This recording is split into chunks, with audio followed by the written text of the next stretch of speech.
ইউসুফ আলাইহিস সালামের জীবনটা খুবই ট্র্যাজেডিপূর্ণ। নবীর পরিবার থেকে ভাইদের শত্রুতায় ওই যে কূপে চলে গেলেন, কূপ থেকে চলে আসলেন মিশরের বাজারে, সেখান থেকে বিক্রি করে দেওয়া হলো তাকে, রাজা তাকে কিনে নিলেন, তারপরে সেখানে তিনি বড় হতে লাগলেন রাজপ্রাসাদে। তারপরে ওই যে রাজার কি স্ত্রী তাকে জেনার জন্য আহ্বান করেছিল, সেখান থেকে তিনি জেলখানায় চলে গেলেন, আবার জেলখানা থেকে আবার মিশরের খাদ্য মন্ত্রণালয়ের দায়িত্ব পেলেন, তারপরে তিনি মিশরের শাসকের দায়িত্ব পেয়ে গেছেন, তাই তো?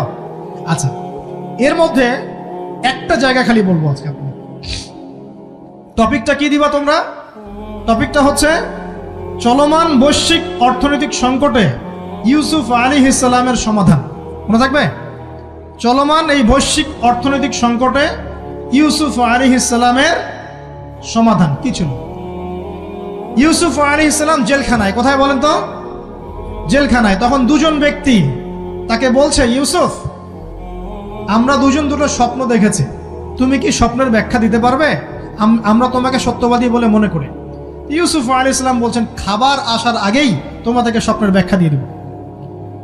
একজন বলছে, আমি দেখলাম আমার মাথায় রুটি রাখা আছে আর পাখি এসে রুটির থেকে খেয়ে ফেলছে। আমার কথা বুঝতে পারছেন কিনা ভাই? আচ্ছা, দুই নাম্বার, দ্বিতীয় ব্যক্তি বলছে, আমি দেখলাম আমি শরাব পান করাচ্ছি আমার মনিবকে। কথা বুঝতে পারছেন? এখন ইউসুফ আলাইহিস সালাম বলছেন, তুমি যে শরাব পান করাচ্ছ মনিবকে, তোমাকে অতি সত্বর মুক্তি দেওয়া হবে ইনশাআল্লাহ। আর যার মাথার উপর থেকে রুটি খেয়ে নেওয়া হচ্ছে তাকে শুলদণ্ড দেওয়া হবে, মৃত্যুদণ্ড দেওয়া হবে। কি বললেন? একজনকে দেওয়া হবে মৃত্যুদণ্ড, একজন কি হবে? ছাড়া পাবে। আর যাকে মনে হলো যে ছাড়া পাবে, ইউসুফ আলাইহিস সালাম বললেন, তুমি যখন ছাড়া পাবে তোমার মনিবের কাছে, মালিকের কাছে আমার কথা বলো, আমার কথা আলোচনা করো। কিন্তু শয়তান তাকে ভুলিয়ে দিল, সে আর কথা বলতে পারল। আরো কয়েক বছর চলে গেল, ইউসুফ আলাইহিস সালাম তখনও জেলেই আছে। একদিন এই রাজা স্বপ্ন দেখলেন। কি স্বপ্ন দেখলেন? যে 7টা পাতলা পাতলা গাভী, মোটা মোটা 7টা গাভীকে খেয়ে ফেলছে। 7টা কি গাভী? জীর্ণ শীর্ণ গাভী 7টা মোটা তাজা গাভীকে খেয়ে ফেলছে। আর দেখলেন 7টা সবুজ শীষ। শীষ বোঝেন কিনা?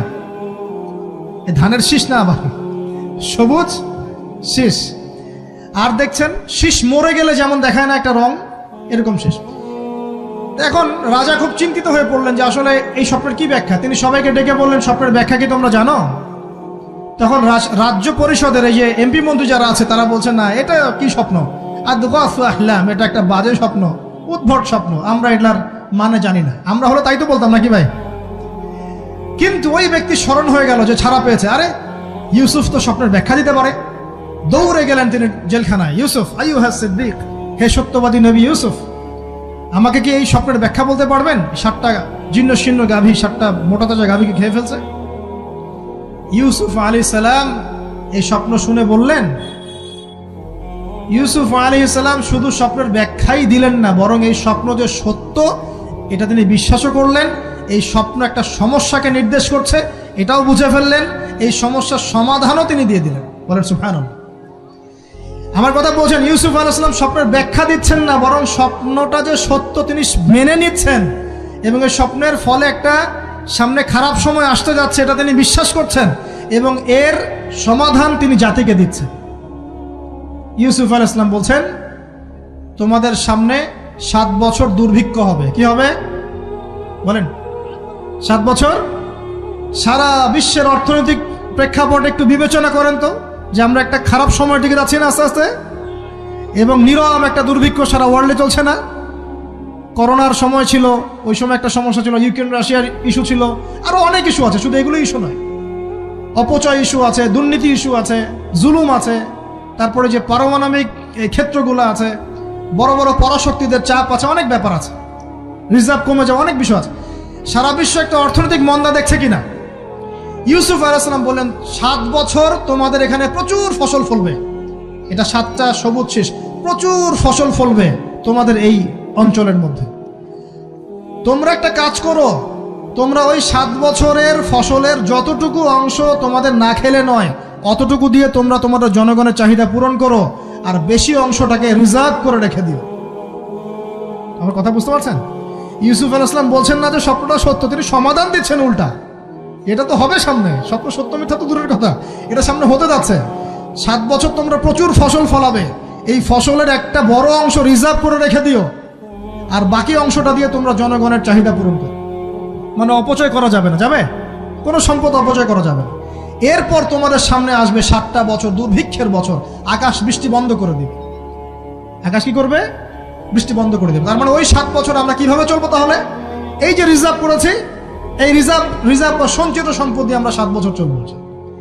এরপরে আল্লাহ রাব্বুল আলামিন 8ম বছরে আকাশ থেকে বৃষ্টি বর্ষণ করবেন, আবার ফসল ফলবে ইনশাআল্লাহ। কথা কি বুঝতে পারছেন? এই ব্যাখ্যা অন্যরা দিতে পারলো না, ইউসুফ আলাইহিস সালাম দিতে পারলেন। এই ব্যক্তি দৌড়ে গিয়ে রাজাকে বলল, এই হলো স্বপ্নের ব্যাখ্যা। রাজা ইউসুফ এই স্বপ্নের ব্যাখ্যা দিয়েছেন।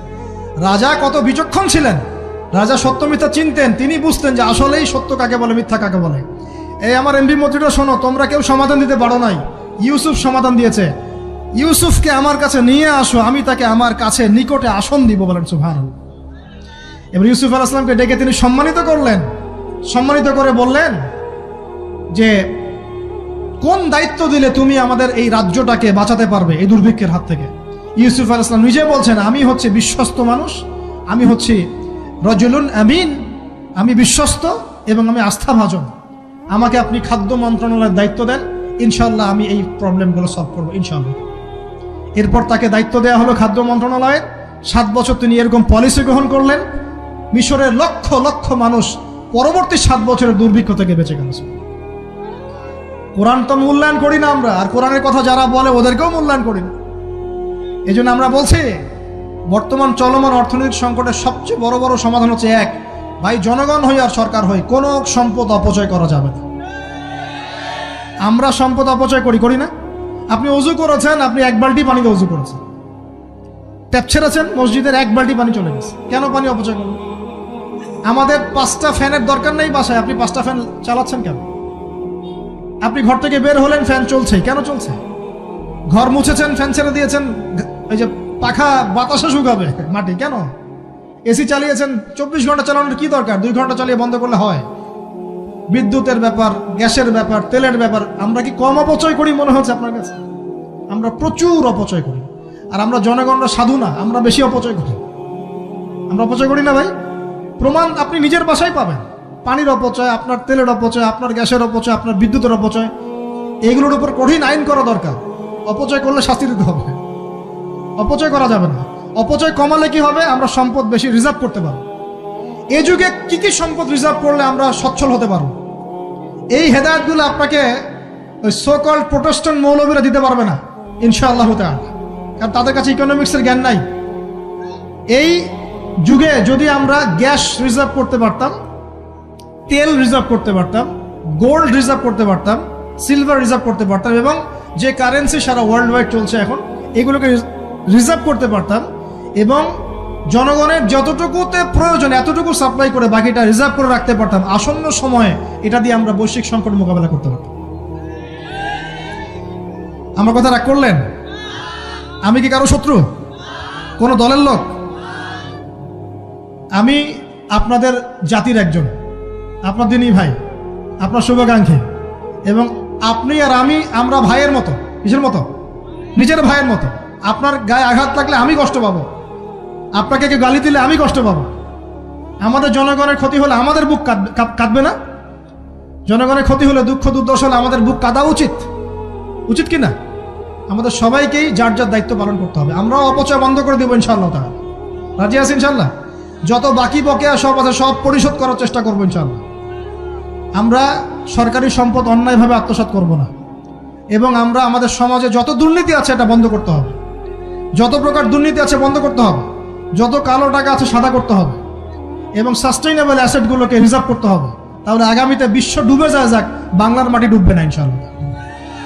ইউসুফ আলাইহিস সালাম এই হেদায়েত আমাদেরকে দিয়ে গেছেন, কোরআনের মাধ্যমে আল্লাহ এই হেদায়েত আমাদেরকে দিয়ে গেছেন। আল্লাহ পাক আমাদের সবাইকে কোরআন বোঝার তৌফিক দান করুন।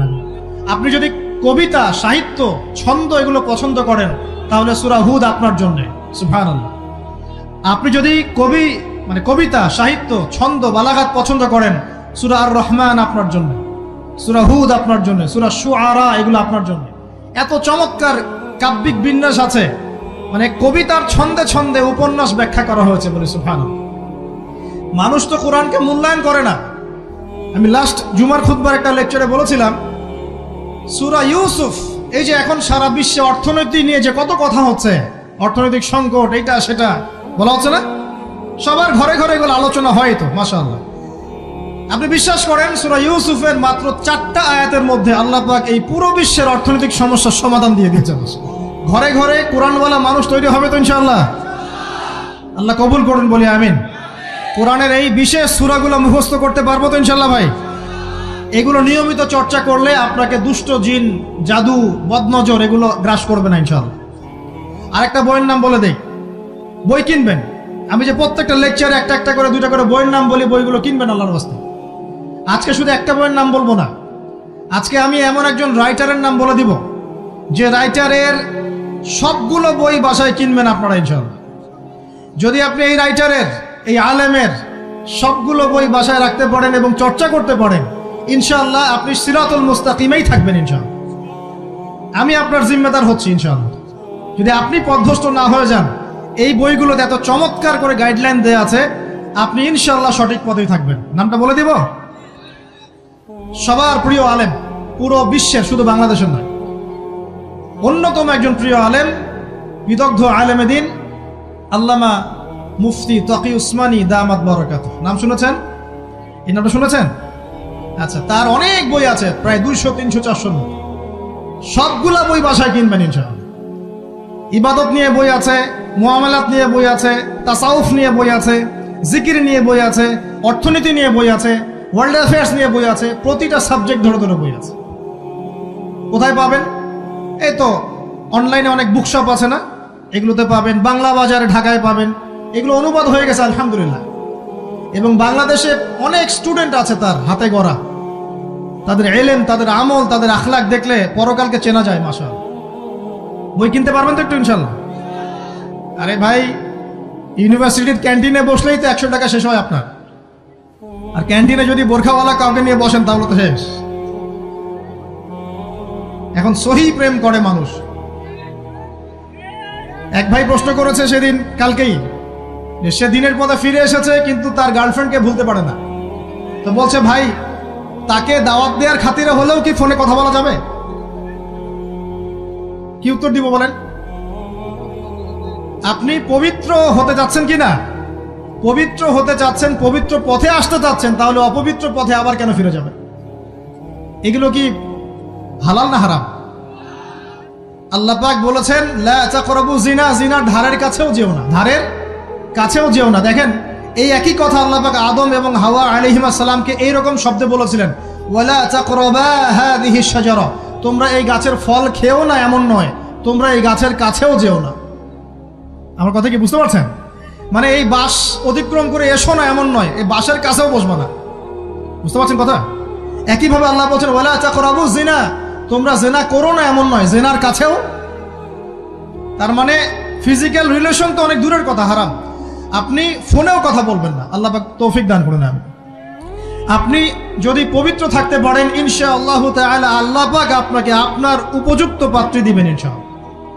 আর যদি আপনি পবিত্র থাকতে না পারেন, এমন হতে পারে যে হয়তো আপনি পবিত্র কাউকে পান নাই, হতে পারে কি না? আচ্ছা প্রিয় ভাইয়েরা, বইটা কিনবেন। বইটার নাম, দোয়ার বইটার নাম হলো হিসনুল মুসলিম। কি নাম? হিসনুল মুসলিম। যদি কিনতে না পারেন, ওই যে প্লে স্টোরে ঢুকেন, প্লে স্টোরে ঢুকে দেখবেন যে একটা অ্যাপস আছে হিসনুল মুসলিম। এখানে যতগুলো দোয়া আছে সবগুলো দোয়া আগামী 1 বছরের মধ্যে মুখস্থ করবেন। রাজি আছেন কিনা?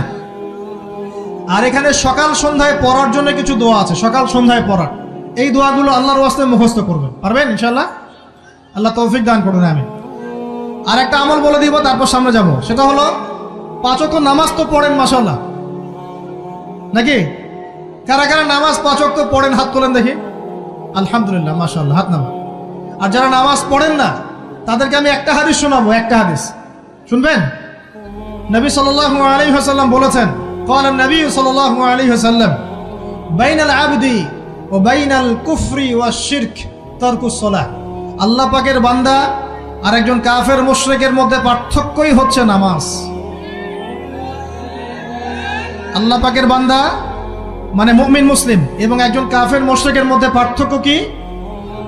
মান তারাকা সালাতান মুতাআম্মিদান ফাকাদ বারিয়াত মিন যিম্মাতিল্লাহ, কেউ যদি ইচ্ছাকৃতভাবে তার উপর ফরজ নামাজকে ছেড়ে দেয়, সে যেন আল্লাহ পাকের জিম্মেদারি থেকে মুক্ত হয়ে গেল। অন্য হাদিসে আছে মান তারাকা সালাতান মুতাআম্মিদান ফাকাদ কাফার, কেউ যদি ইচ্ছা করে নামাজ ছেড়ে দেয় সে ব্যক্তি কুফরি করলো। বলি নাউযুবিল্লাহ। আমরা কি কুফরি করতে চাই নাকি ভাই? হ্যাঁ, নামাজের কথা বলেছি। 5 ওয়াক্ত নামাজ কারা কারা পড়েন না হাত তোলেন এবার। আচ্ছা, লজ্জার কিছু নাই। এখন আমার সাথে তওবা করেন, আমার সাথে তওবা করেন, বলেন আস্তাগফিরুল্লাহ আল্লাযী লা ইলাহা ইল্লা হুয়াল হাইয়ুল কাইয়্যুম ওয়া আতুবু ইলাইহি। আল্লাহর কাছে সাক্ষী রেখে বলেন, আল্লাহ আমি জীবনে যত রাকাত নামাজ ছেড়ে দিয়েছি এর জন্য আমাকে মাফ করে দাও। ইনশাআল্লাহ আগামী জীবনে আমি বিনা ওজরে 1 ওয়াক্ত নামাজও বাদ দিব না ইনশাআল্লাহ। রাজি আছেন ইনশাআল্লাহ? বাস এই একটা নসিহত যদি আজকে আপনারা আমল করতে পারেন, ইনশাআল্লাহ আজকের মাহফিল সফল করা যাবে।